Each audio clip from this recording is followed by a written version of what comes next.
এবারে মহাবিদ্যা ষোড়শী, এই ষোড়শীকেই প্রধানত শ্রীবিদ্যা বলা হয়। একে ত্রিপুরা, শুধু ত্রিপুরা বলা হয়। আর সর্বাপেক্ষা ইনি গুরুত্বপূর্ণ এই জন্যে যে একেই কিন্তু ত্রিপুরা সুন্দরী বলা হয়। ত্রিপুরা সুন্দরীকে অন্যেরা আলাদাভাবে পৃথকভাবে ধরেছেন, কিন্তু মহাবিদ্যার মধ্যে, দশ মহাবিদ্যার মধ্যে যেহেতু সেইভাবে ত্রিপুরা সুন্দরীর নামটা নেই, তাই জন্য আমি ষোড়শী যেহেতু আছে তার কথাই বর্ণনা করছি। কুব্জিকা তন্ত্রে অবধারিতভাবে একে শ্রীবিদ্যাই বলা হয়েছে একেবারে। আর ষোড়শী, তার মধ্যে যে ইনোসেন্স, যৌবনারম্ভের যে ইনোসেন্স, এইটাকে অনেকেই একটা অসম্ভব সত্যগুণের চেহারা বলে বলছেন, অথচ তার মধ্যে সমস্ত ইমোশনসগুলো রয়েছে। এই জন্যে তাকে ষোড়শী বলা হচ্ছে, অর্থাৎ বলা হচ্ছে নির্গুণ, নির্গুণ ব্রহ্মের মতো। দেবীকে কেন ত্রিপুরা বলা হচ্ছে সে সম্বন্ধে কালিকা পুরাণ একটা কথা বলছেন। বলছেন ত্রিকোণং মণ্ডলং চাস্যা ভূপুরং চ ত্রিরেখকম। তার মণ্ডল, অর্থাৎ যে মণ্ডল আঁকতে হয়, যন্ত্র, ত্রিপুরা সুন্দরী যন্ত্র ইত্যাদি যেগুলো আছে, কিংবা অন্যভাবেও তার মণ্ডল ত্রিকোণ, তার যে ভূপুর, অর্থাৎ যদি এই পৃথিবীকে ধরি, সেটা যদি ধরি, সেটাকেও একটা জ্যামিতিক রেখার মাধ্যমে আসে, সেটা ত্রিরেখ, তিনটে লাইন, একটা ট্রায়াঙ্গেল থাকে। তার মন্ত্র ত্রক্ষর, অর্থাৎ তিনটে বীজ মন্ত্র সেখানে আছে।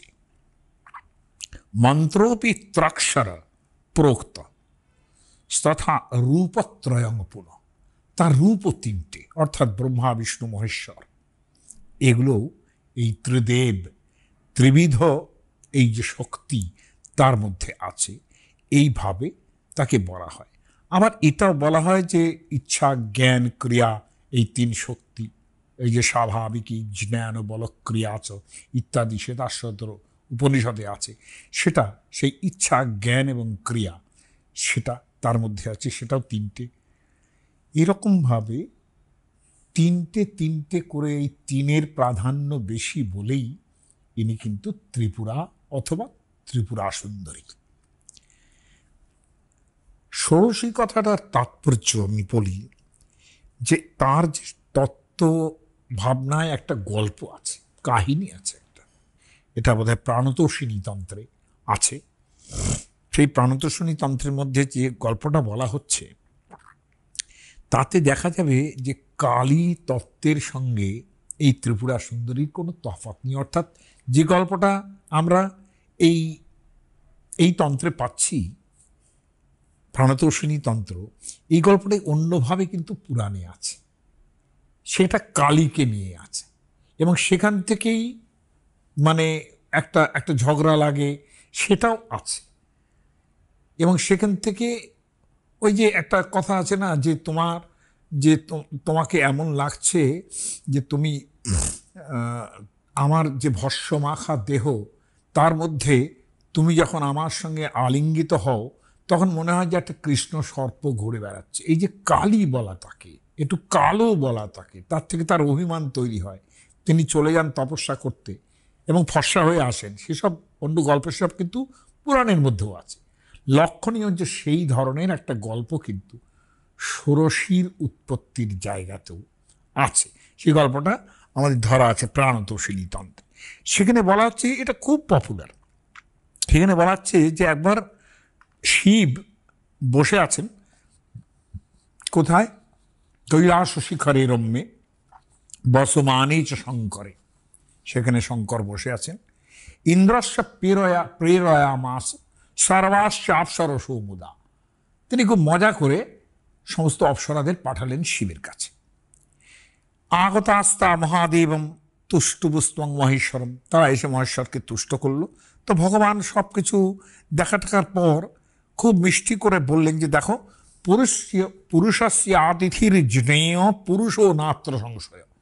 যারা পুরুষ মানুষ আছেন বাড়িতে, তারা পুরুষ অতিথিকে আতিথ্য সৎকার করবেন। তোমরা একটা কাজ করো, যে তিনি করলেন কি, স্ত্রী চাতিথির গিয়া, মেয়েরা যদি অতিথি হয়ে আসেন, একজন মেয়েরা তোমরা এসছো, তাহলে তোমাদের অভ্যর্থনা করার দায় একজন স্ত্রীরই। অতএব তোমরা তসমাদ গচ্ছত কালিকাহম, তুমি আমার কালী আছে, এই যে কালো বলে ফেলা হলো হ্যাঁ অপ্সরাদের সামনে, এতে কিন্তু একটা বিরাট দুর্ঘটনা ঘটে গেল। তিনি তাকে বললেন তুমি কালিকার কাছে যাও, কালীর কাছে যাও। ইত্যুক্তা, এইটা বলার পরেই শিব নিজের ঘরে ঢুকে গেলেন। উবাচ কালিং ভগবান, আবার তিনি কালীকে বলছেন, ঈশ্বরী পরমেশ্বরী তা অপ্রবাপু পরমাং প্রীতিং পরম দুর্লভাং। এটা এই যে কালীকেও বললেন, কালী বলে আবার বললেন যে যাও তুমি অভ্যর্থনা করো, তাতে অপ্সরারা খুব খুশি হলো।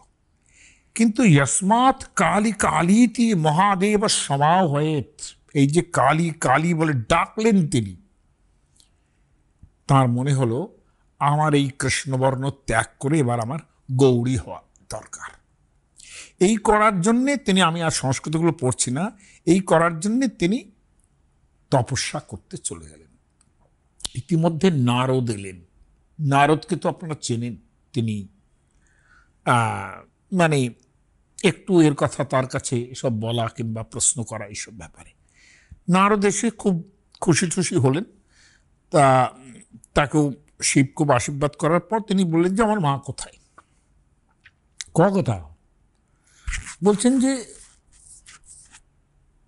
কথা ত্বাং পরিত্যজ্য, আপনাকে ত্যাগ করে কালী কাল বিনাশিনী, যিনি মহাকালের সঙ্গী, কালকে ধ্বংস করতে পারেন, সেই কালী কোথায় গেলেন। প্রত্যুবাচ মহাদেব, তাকে মহাদেব বললেন অন্তর্ধ্যানং গতা দেবী মাং হিত্তা মনি সত্তম, আমাকে ত্যাগ করে তিনি চলে গেছেন। নারদ এটা শুনে বেশ মজা পেলেন, কিন্তু আবার তার একটু খারাপও লাগলো কালীর জন্যে। গল্পটাও নিশ্চয়ই বলেছেন যে আমি কালী কালী বলে ডেকেছিলাম। তো তিনি সঙ্গে সঙ্গে ভাবনার মধ্যে দেখতে পেলেন, ধ্যানে দেখতে পেলেন যে তিনি সুমেরুর উত্তর পাশে, সুমেরু পর্বতের উত্তর পাশে, সেখানে পরমেশ্বরী তপস্যা করছেন। তো তিনি সঙ্গে সঙ্গে সেখানে উপস্থিত হলেন। তিনি তো মনোরথ গতি, তিনি উপস্থিত হলেন এবং তাকে দেখে বললেন যে পার্বতী, আমরা বলবো না, কালী বলবো। তিনি জিজ্ঞাসা করলেন বিদূরেণ মদীয়েন কিং করোতি মহেশ্বর, আমি এত দূরে আছি, মহেশ্বর কি করছেন? শিব তার কুশল তো? তিনি বলেন কুশলের কথা জিজ্ঞাসা করছো মা, তিনি তো আবার নতুন বিয়ের কথা ভাবছেন, নতুন করে বিয়ে করবেন বলে ভাবছেন। এটাতে তার ভীষণ রাগ হলো। পরমেশ্বরী সক্রোধা পরমেশ্বরী, তার ভীষণ ক্রোধ হলো। জাজ্জল্যমানা রক্তাক্ষী রূপমন্নদধৌ তথা, তিনি জাজ্জল্যমান, একেবারে চারদিকে তার জ্যোতি ফেটে বেরোচ্ছে। এই অবস্থায় একটা অসম্ভব সুন্দরী রমণীর চেহারা ধারণ করে তিনি শিবের কাছে এসে উপস্থিত হলেন।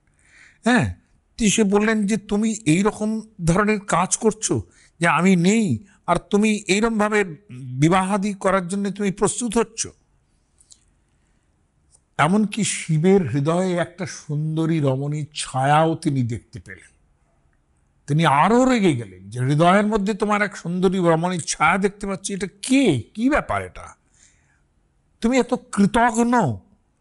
কৃতজ্ঞস্তং মহাদেব ময়া যা সময়কৃত, তুমি না প্রতিজ্ঞা করেছিলে আমাকে ছেড়ে কোনোদিন যাবে না। তং তং লঙ্ঘিতবান দেব কিমার্থং পরমেশ্বর, জিজ্ঞাসা করলেন কৃত্বা বিবাহং হৃদয়ে স্থানং দত্তং ময়া শিব, তুমি তো আমাকেই হৃদয়ে স্থান দিয়েছিলে বিয়ে করার পর, এখন সেটা অন্য লোক এসে গেল, এটা কি ব্যাপার? তিনি অত্যন্ত মজা করে বা শিব বললেন যে তুমি একটু ভালো করে জ্ঞান দৃষ্টিতে চেয়ে দেখো যে আমার হৃদয়ে কার বাস আছে। তিনি চেয়ে দেখলেন, দেখলেন যে আমারই কালী যিনি, তিনি তাঁরই ছায়া ওখানে পড়ে আছে।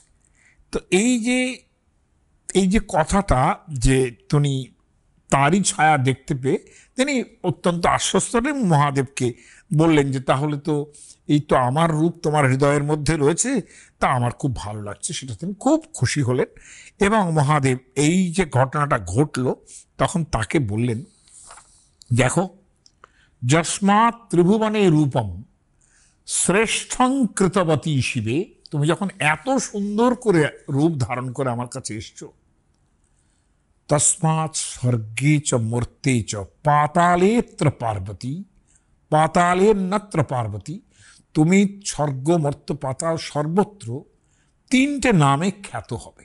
সুন্দরী, এক সুন্দরী নামে খ্যাত হবে। খেয়াল করে দেখুন, ত্রিপুরার করে সুন্দরী লাগানো হচ্ছে। পঞ্চমী, পঞ্চমী নামে তোমাকে ডাকা হতে পারে। শ্রীশ্চ, ইনফ্যাক্ট শ্রী পঞ্চমীও হতে পারে। তার মানে শ্রী পঞ্চমী মানেই তো লক্ষ্মীর মতো, শ্রী মানেই লক্ষ্মী, যার থেকে আমি বলেছি যে তিনি এই শ্রীবিদ্যা তার অধীশ্বরী।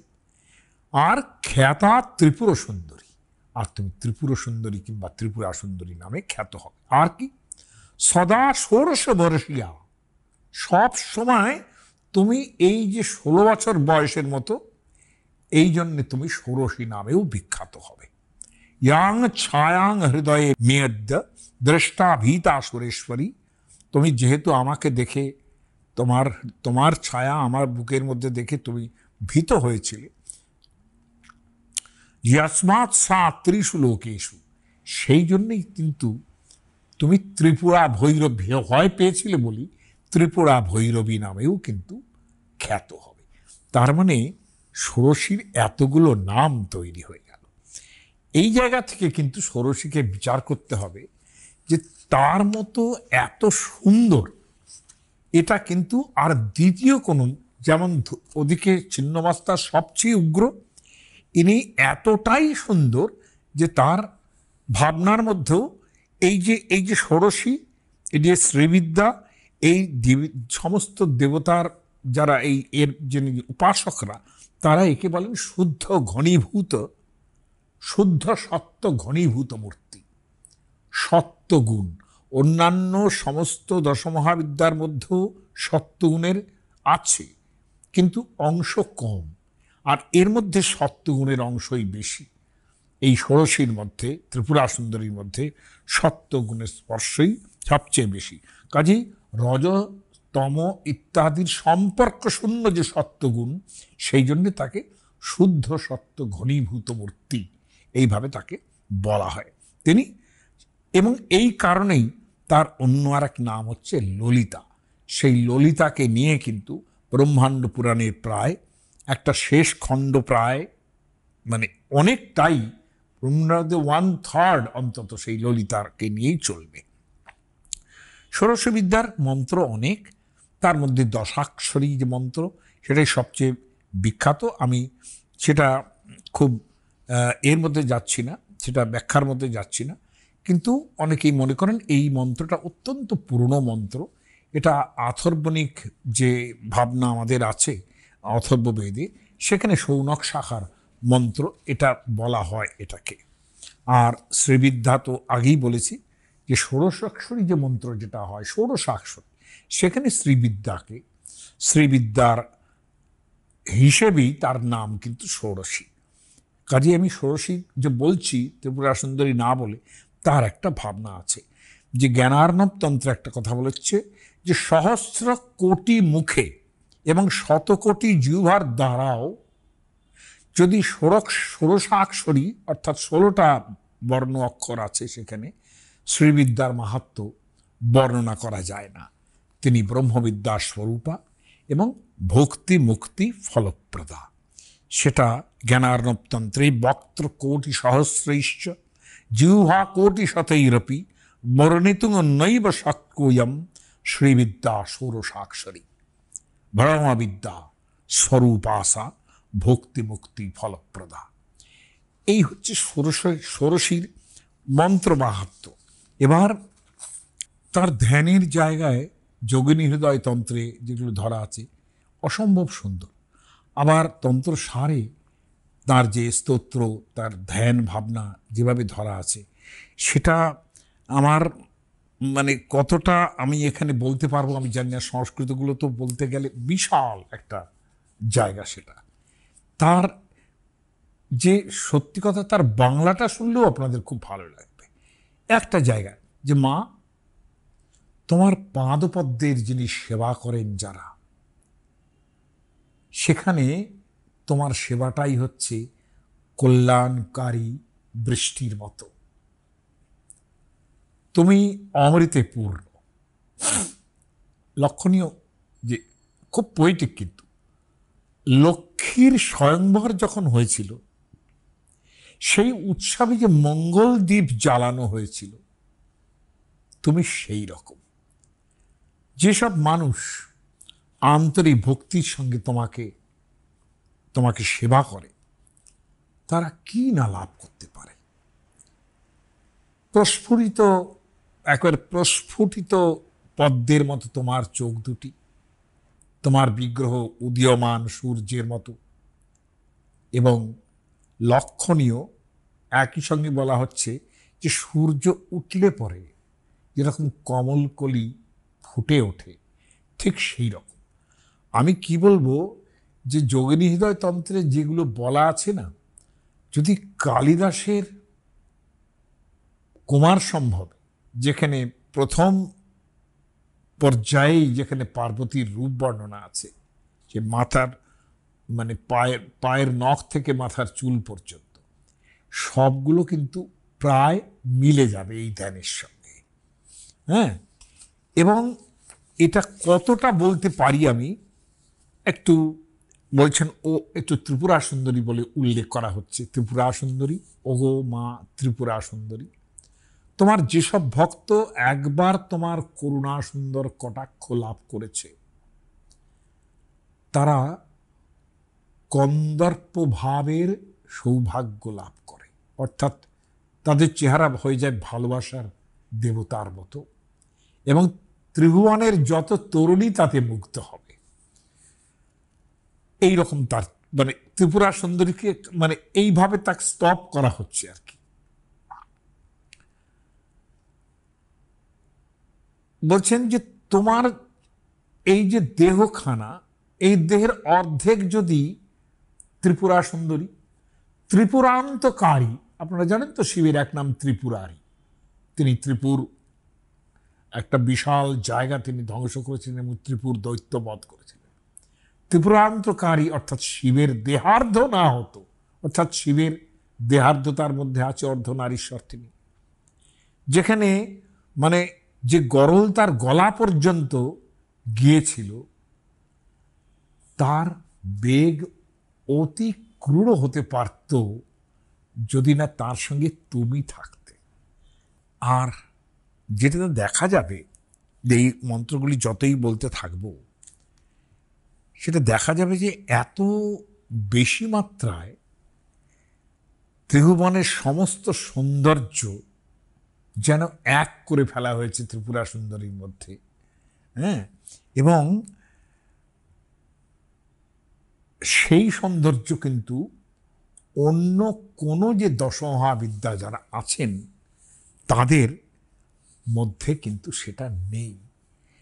নেই মানে এটা বলবো না যে তারা তত্ত্ব হিসেবে আলাদা বলেই নেই, আর তত্ত্ব হিসেবে ইনি ত্রিপুরা সুন্দরী বলেই কিন্তু তার মধ্যে সৌন্দর্যের ব্যাখ্যানটাও বেশি।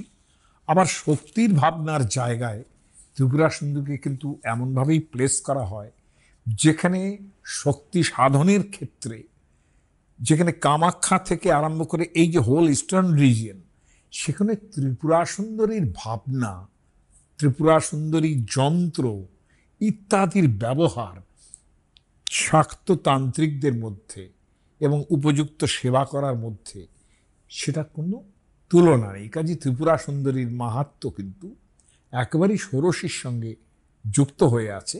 এইভাবেই কিন্তু আমাদের ষোড়শীকে দেখতে হবে। আমি দুঃখিত যে আমি সম্পূর্ণ শ্লোকগুলি পড়লাম না, কারণ সেটা খানিকটা রিপিটেশন হবে, রিপিটেটিভও হবে, আর একটুখানি এও হতে পারে, একটুখানি মানে কি বলবো, ওই বেশি বলাটাও হতে পারে। সকলকে ধন্যবাদ। দশমহাবিদ্যা ষোড়শীকে দিয়ে শেষ করলাম, আর এরপরে অন্য টপিক অন্যভাবে হবে।